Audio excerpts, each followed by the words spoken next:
My friend, you have met a terrible, terrible demise. But, I don't feel too bad about it. After all, if it weren't from me, it would have just been from someone else, you know?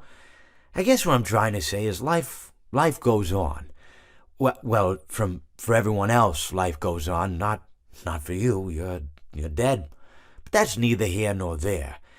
It reminds me of one summer day in the park. I was having just a delightful picnic with my good friend Orville. And I said to him, Orville, I have a story. And he said to me, what's the significance of the story? And I said to him, Orville, not every story has to have significance, you know? Sometimes a story is just a story. If you try to read into every little thing and find meaning in everything anyone says, you'll just drive yourself crazy. I had a friend do it once. Wasn't pretty. We talked about it for years. And not only that, but you'll likely end up believing something you shouldn't believe and thinking something you shouldn't think, or assuming something you shouldn't assume, you know? Sometimes, I said, a story is just a story. So just be quiet for 1 second of your life and eat your sandwich, okay? Of course, it was only then I realized I made sandwiches, and poor Orville was having such difficulty eating it. Elephants have those clumsy hands, you know? Actually, I suppose that's the problem. They don't have hands at all, do they? They're all feet. And I couldn't imagine someone asking me to eat a sandwich with my feet.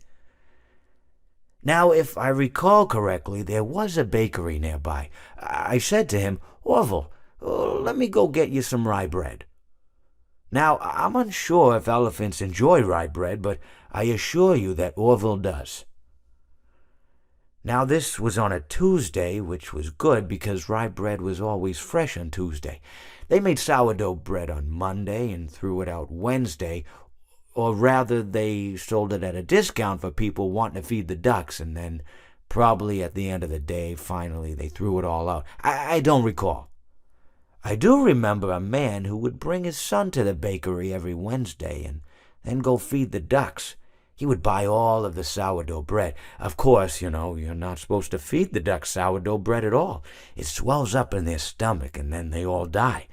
At least that's what I've heard. I never saw any ducks die myself, but I did notice a substantial decrease in the duck population over the course of a few years. I just never thought to stop the man and tell him that he was killing the ducks by feeding them sourdough bread. And if you want my opinion on the matter, and I told Orville this as well, if you want to feed ducks, or birds, or any kind for that matter, it's best to buy seed. I mean, when you think about it, breads of any sort don't occur in nature. They don't grow on trees or spring up from the bushes. I don't think birds know what to do with bread. What was I saying? Oh, yes. So I bought Orville some rye bread. What a fine day it was. It seems that you have met your end. What a pity. I don't feel too bad about it, though. After all, if it weren't me, it would have just been one of the others, I guess. I'm honestly just glad to be out of those air ducts. It's not easy for a hippopotamus to fit up there, and not easy to get down either, and not as young as I used to be, as you can see. I used to be able to do all the sorts of things. You're young, you're vibrant, you have that sort of pep in your step. It reminds me of a conversation I was having with one of my good friends, Orville. We were having a nice picnic one day. I believe it was summer. No, perhaps it was... Was it the fall? Yes. It was the fall because the leaves had turned already. But I said to Orville, I says, Orville, I have a story to tell you. And Orville looked at me, kind of odd and said, what's it about? I said to him, not every story has to be about something, Orville.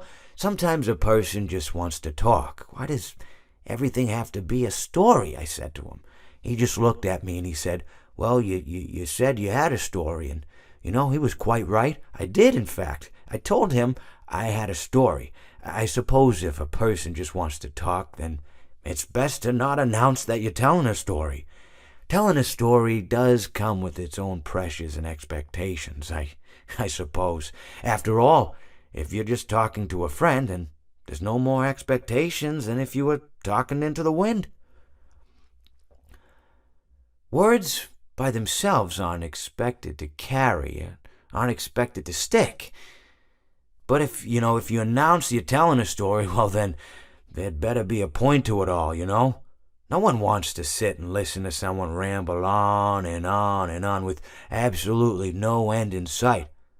So, it's good to be mindful that when you tell someone that you're about to tell a story, that you have something to say. Telling someone that you're going to tell them a story is tantamount to asking them to stop what they're doing and pay attention.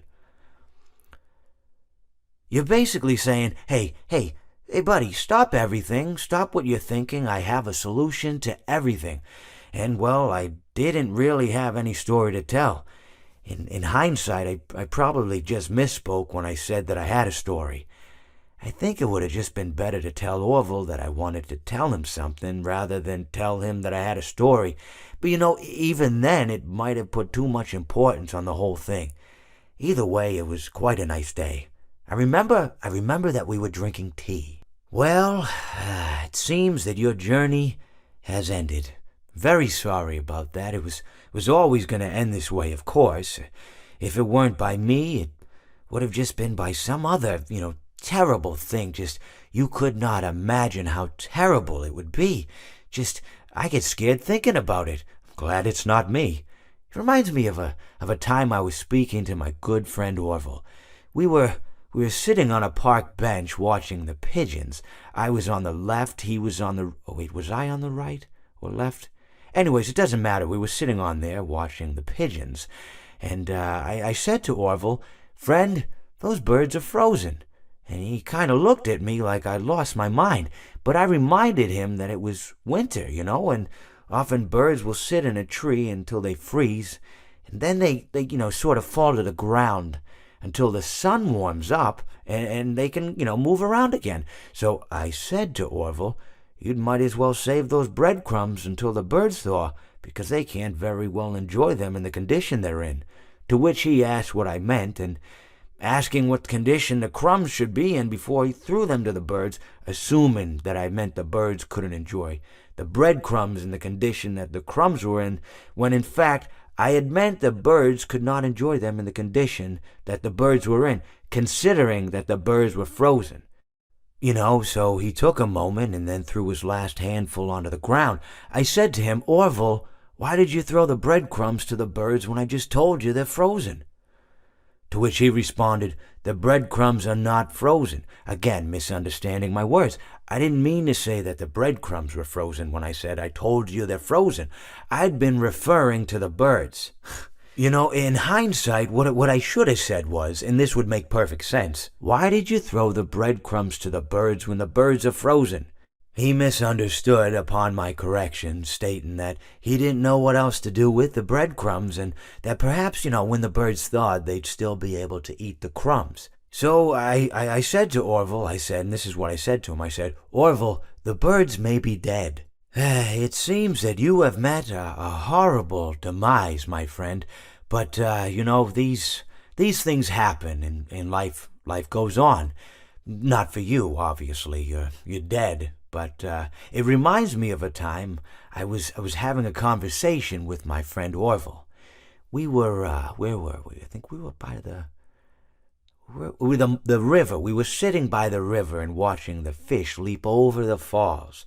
And I said to Orville, sometimes I feel like a fish leaping over and over again, always trying to get somewhere, though I don't know where, only to find myself in the jaws of a beast."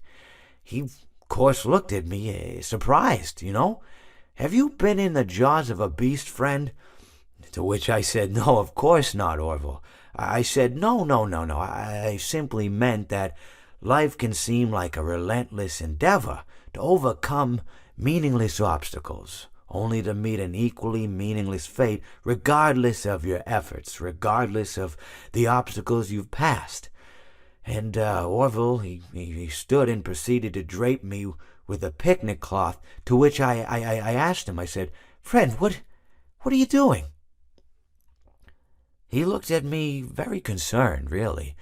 I feel like you've gotten too much sun. Indeed, indeed I had. He proceeded to pour me a glass of just ice cold lemonade. Ooh, you ever mix it with iced tea? You do like a little half lemonade, half. Ooh, it's so. You should try it some. Well, you can't because you're dead. But, anyways, so you may be asking yourself, how did I go from sitting by the falls and drinking lemonade to being wedged in the air duct? Not only with Orville, but with an entire assortment of fruity colored friends. Well, there's really no good answer to that, but perhaps I met a demise of my own at some point, and this is my afterlife or my dream, whatever it might mean. I honestly don't know. Or maybe it doesn't mean anything at all. Maybe it doesn't mean anything at all.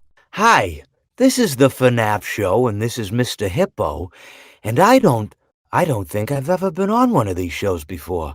Of course, one time I was flipping through the channels, and Orville was in the other room making a sandwich. Rye bread, of course. He was making a rye bread with Reuben.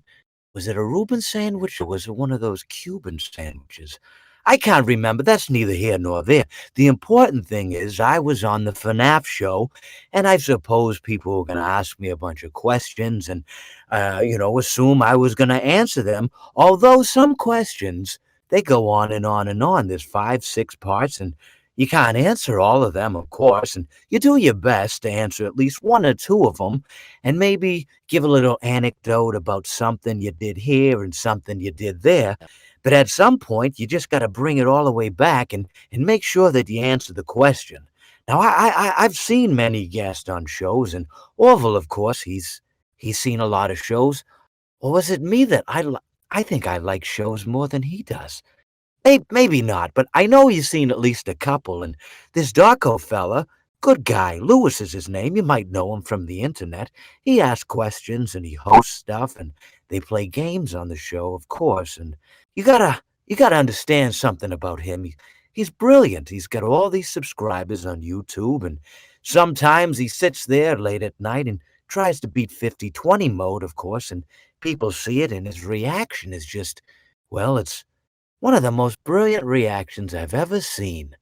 Of course, it's obvious that he should be so excited because Scott told him if he was going to beat 50-20 mode, he'd give him an interview. Of course, when you give an interview to Scott, you got to make sure it's one of those good ones, those pressing questions. And Darko turns out to be one of those very good photojournalists that you see. Is it photo or video? Well, it's moving pictures, so it's got to be video. Anyways, that's neither here nor there. This is the FNAF show. 'Cause this is the FNAF show.